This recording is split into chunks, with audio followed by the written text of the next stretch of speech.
In the lighter vein, ek ke saath ek free. Because Manipur was a problem and now you have the Myanmar problem also coming in.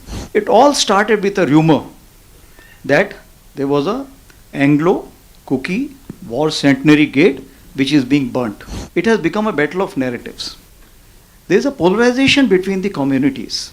This society has got weaponized to some extent. Why? Because the weapons were looted. 25% of weapons have already been recovered, and double the weapon which were of local kind, that also been recovered. There was a narrative of the bomb drones. We have gone on ground and checked up. There is no bomb drone. You also visited Manipur last month, and Manipur has been gripped by ethnic violence for more than a year now, and it doesn't help them that they have a border that they share with Myanmar, which is dealing with its own problems, and there are concerns about a spillover. What is your assessment of the ground situation there? In the lighter vein, ek ke saath ek free. Because Manipur was a problem and now you have the Myanmar problem also coming in. So as far as Manipur problem of you see in May 2023, it all started with a rumor that there was a Anglo-Kuki war centenary gate which is being burnt. It was not being burnt. I have gone on ground and confirmed from everyone. Now that rumor mongering led to major violence which is still finding its kind of a stabilization phase which has not reached. So what has happened over a period of time? It has become a battle of narratives. There is a polarization between the communities. The situation may be stable today, but it is tensed. Now, what all can be done about it?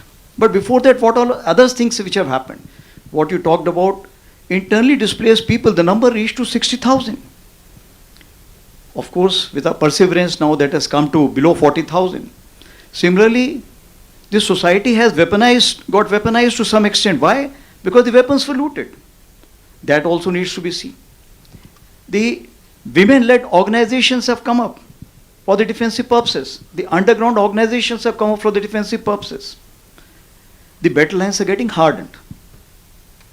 Therefore, what we have done as of now, that firstly we have to be very clear, it has to be whole of nation approach.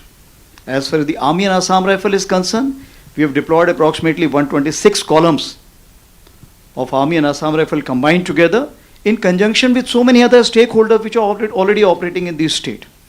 And we are trying to calm down the situation. We are trying to bring in the trust. We are trying to restore the trust.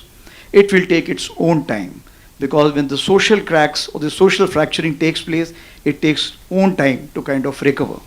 But what has also happened that we have been able to recover a large number of weapons. Approximately, if I can say that 25% of weapons have already been recovered, and double the weapon which were of local kind, that also been recovered. I've also gone and met the ex-servicemen, because they are the last bastion of national integration and social harmony.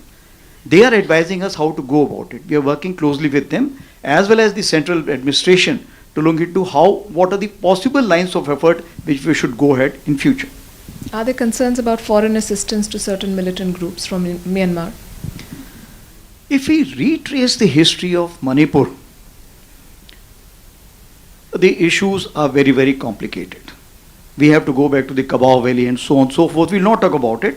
But what is important, we earlier had something called as Valley-Based Insurgent Groups, VBIGs. From where were they being supported? They were being supported from across. Now, similar kind of allegations is coming for the other groups.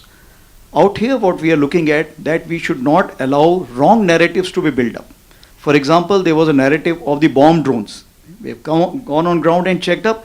There is no bomb drone. There was another wrong narrative which was said 900 anti-national elements have infiltrated. We checked up, there is nothing like that.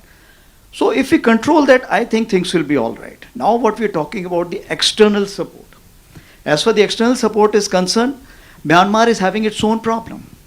When we are having their own problem, what happens? They also have some people who are getting displaced. When they are getting displaced, where will they go? They will only go to those places which are peaceful and ready to accept them. And that's what is happening in Mizoram and Manipur. So those people who are coming, they are coming unarmed and they are coming for some kind of a shelter. And India, the country we will make sure that they provide the shelter, food and support till the time we can.